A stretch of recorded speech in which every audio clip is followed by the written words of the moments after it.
Bien, estamos de vuelta en edición nocturna conversando con 4 economistas sobre lo que podría suceder en el año electoral y sus efectos en la economía dominicana. Probablemente en este momento, después de haberlo escuchado a ustedes en estos minutos anteriores, mucha gente frente a sus pantallas, frente a las pantallas, podrían estarse preguntando lo que yo me he comenzado a preguntar también, cuáles serían las medidas más aconsejables para evitar que pueda haber un dislocamiento en la economía dominicana. Sí, mire, es importante que se sepa que en un año, estamos hablando de un año electoral, en un año especial, con 3 procesos electorales. El tema no está fundamentalmente en que se dispare el gasto público, el tema está en cómo se administre el gasto público. Porque tú puedes tener un gasto público mayor si tus ingresos y si tú no estás afectando el déficit fiscal, si tus ingresos están creciendo y si el costo de ese segundo semestre que decía Caminero no va a ser muy fuerte para la población. A veces tú incrementas el gasto público en los primeros 6 meses y es el costo de los restantes 6 meses después del proceso electoral, sobre todo para aquellos que no vieron la bonomonía y para quienes la vean, puede ser terriblemente difícil de afrontar para un ciudadano común. Entonces, el equilibrio en el gasto público, esa es la respuesta, es un elemento fundamental. El equilibrio, cómo se prorratea todo ese gasto durante el año para que los efectos al final no lo sienta mucho la población y para que no impacte tanto. Porque, por ejemplo, recordamos que en gobiernos anteriores de los procesos de los años 2000, cuando el gasto público se incrementaba en los procesos electorales, no afectaba tanto el tema de la deuda, pero sí afectaba el proceso previo y después de los procesos electorales. Ahora, en la persona. En la competencia de campo y pista en las Olimpiadas, normalmente se puede prever cuál va a ser el resultado en la meta con los primeros metros de la competencia, ¿no? Y uno podría decir, hacer un mismo pronóstico sobre esa base en la economía. Las primeras medidas que se han tomado a comienzo de año, las últimas que caracterizaron el final del año pasado, ¿qué tendencia tienen con respecto al gasto público y al manejo de la economía en este año electoral? Es que el proceso electoral comienza ahora. Bueno, el proceso electoral acaba de comenzar. Fíjate, a partir de ayer, por ejemplo, ya empezamos a ver el activismo en términos de propaganda política de los diferentes candidatos, sobre todo de los 3 candidatos a la presidencia, que es Luis Abinader, el expresidente Leonel Fernández y Gonzalo Castillo. Leí un titular del periódico que decía: el gobierno se adelanta a concluir obras para inaugurarla en el plazo de los 60 días antes del mes de mayo que permite la ley. Ya tú sabes que de antemano se va a gastar todo hasta esa fecha para inaugurar todo lo que se pueda inaugurar. Entonces tú puedes, ok, tú dices, si tú eres corredor de campo y pista, tú dices, yo voy a correr mucho de aquí a los 300 metros y en los próximos 900 metros, entonces yo voy a parar el ritmo del crecimiento. Ahora, en términos del objetivo como corredor es uno. Ahora, en términos de economía es diferente. ¿Por qué? Porque eso indica que tú vas a expandir en el gasto en el primer semestre del año y después lo vas a contraer. Cuando tú contraes ese gasto, eso tiene un impacto. Pero no estamos prejuzgando la actitud que va a asumir el gobierno. No. Mira, Espinar, escucha, mira, nosotros somos, a nosotros nos dieron clases a todos. Y en la escuela se nos hablaba, en la parte de introducción a la economía y en la parte de introducción a la macroeconomía, que hay algo que se llama el ciclo electoral de las políticas públicas. Y eso se da en todos los países. Yo recuerdo, cuando leí el libro de Clinton, Mi Vida, que él decía lo siguiente: cuando Al Gore estaba en la competencia para la presidencia en el año 2000, con Bush, ¿qué le reclamó a Alan Greenspan? Alan Greenspan, debido a las características macroeconómicas del momento, debió bajar la tasa de interés, pero Alan Greenspan es republicano.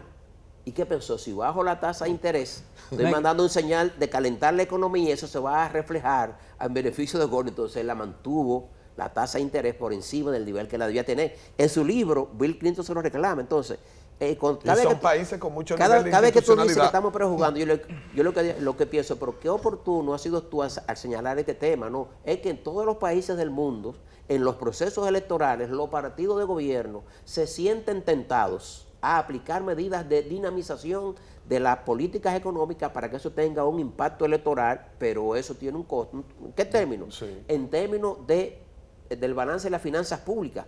¿Cuál es el problema del caso dominicano? Que nosotros tenemos más de 10 años presentando todos los años un presupuesto al Congreso con déficit, y el déficit cada vez mayor. Inclusive ahora hay un disparo importante, porque recuerda que había promediado en términos de pesos 75.000 millones de pesos por año, ahora lo subieron a 110.000.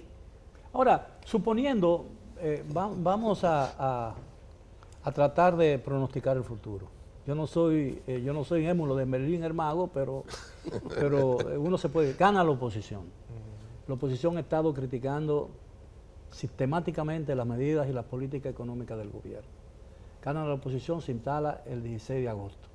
Puede cambiar drásticamente y adoptar en el corto plazo las medidas que ha venido criticando, puede eliminarlas de golpe y porrazo y aplicar las medidas que ha estado proponiéndole al país. ¿Cuál sería el efecto de la economía? Yo te voy a decir una cosa. Porque es una política de shock, ¿no? Sí. Miguel, tú decías el año electoral y nos hemos concentrado en la posibilidad o la especulación de que haya un exceso de gasto público.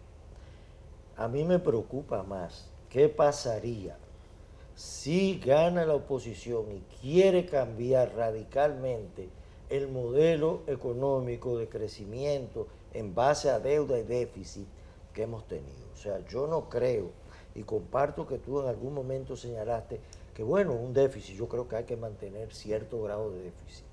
Y que como tú has dicho, si te prestan y te prestan a unas tasas de interés que todavía no sean tasas que graven mucho más la finanza pública. No sean usura, ¿no? No sean... O sea, tú deberías seguir con algún grado de déficit para no cortar el ritmo que ha tenido la economía. Mientras pueda seguir pagando, ¿no? Y mientras pueda seguir pagando. Y lo otro es que yo soy de los que piensa que un ajuste presupuestario no se hace fundamentalmente por la vía de recorte de gasto como he oído a la oposición. Puedes recortar instituciones que están duplicadas, algunas nóminas públicas, pero eso no es significativo. Aquí hay que hacer una reforma profunda de la estructura fiscal dominicana por la vía del gasto, pero por la vía de los impuestos. Con una realidad impositiva como la que hay, el país no va a ir muy lejos. Va a encontrarse en un callejón en un momento donde la deuda se lo va a comer y ahí vendrá un desajuste de la economía que se ajustará de manera natural.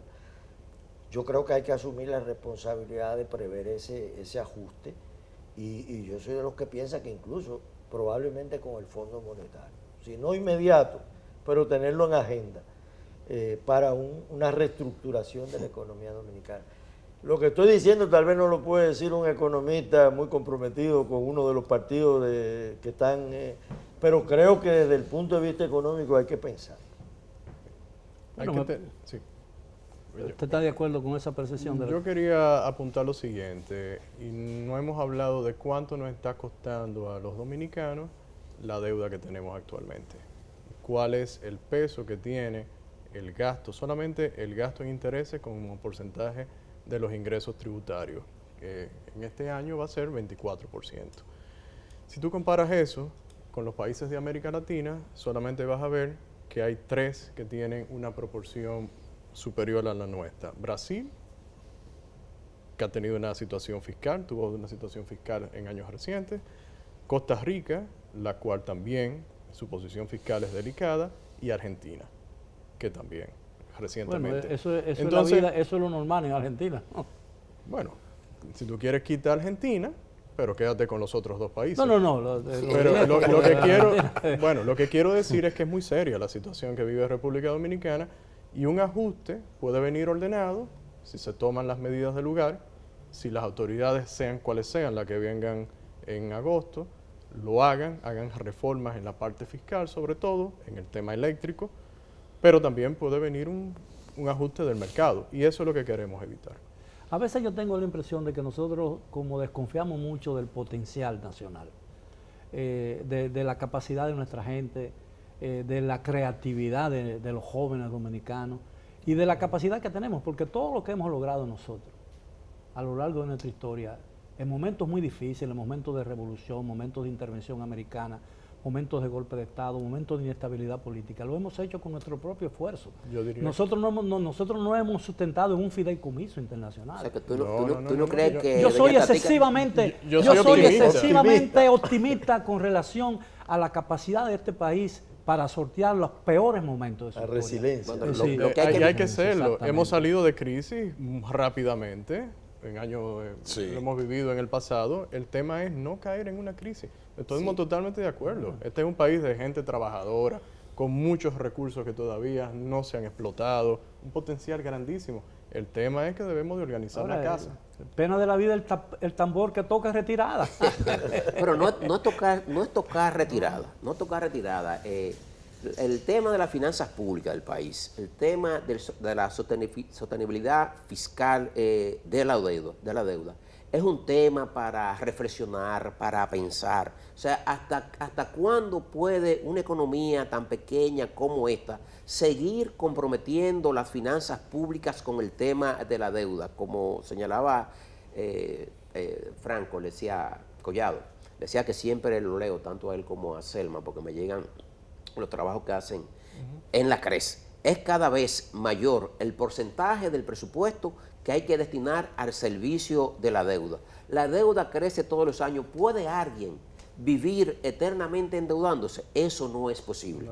Todo eso que tú dices, si viene un día al mercado y te ajusta, entonces podemos vivir la experiencia para ubicarnos en el viejo continente que vivió Grecia y otros países europeos con el tema de la deuda. Para no ponernos tan cerca como la situación que atraviesa Puerto Rico, que no solamente le vino esta crisis de la deuda, porque ya dividía más del 100% del PIB, sino que después le han venido unos desastres naturales. Cuando los economistas hablamos sobre estos temas, más bien lo hacemos desde el punto de vista no del pesimismo, sino de advertir que hay una situación, como te dice el médico. El médico te dice, tú tienes problemas en esas rodillas, Rafael, no sigas corriendo como tú corres. Si no te vas primero a darte una terapia, si no te hace una cirugía, vas a terminar con una pierna menos. Entonces, si él sigue, un día vas a tener el problema. Entonces, uno lo que quiere es evitar eso. Y, escúchame que haga referencia a lo que decía Dorbus, un economista que estudió mucho la macroeconomía latinoamericana, que él decía, bueno, de cada 3 crisis, cada 3 advertencias que hacen los economistas, se da una, solo una. Pero esa que se da es la madre de todas. Entonces, uno no quisiera vivir esas experiencias. Bien, tenemos que hacer una última pausa. Regresamos ya, desgraciadamente, con la parte final del tema de esta noche. Los esperamos después de ella.